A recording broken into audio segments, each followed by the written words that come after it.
An on-screen pop-up message will alert you when it's time for cleaning. Follow the prompts on screen.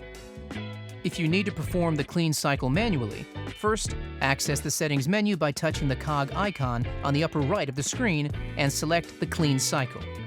Before you start, you're going to want to empty the drip tray. Then to commence, insert the 1-cup basket into the portafilter. Place the cleaning disc inside. Place the cleaning tablet into the center. Place the portafilter into the group head. Select the right arrow on the screen to continue and then press Start. Once the screen indicates the clean cycle is finished, remove the portafilter. The tablet should have completely dissolved. If it hasn't, commence another cycle until it completely dissolves.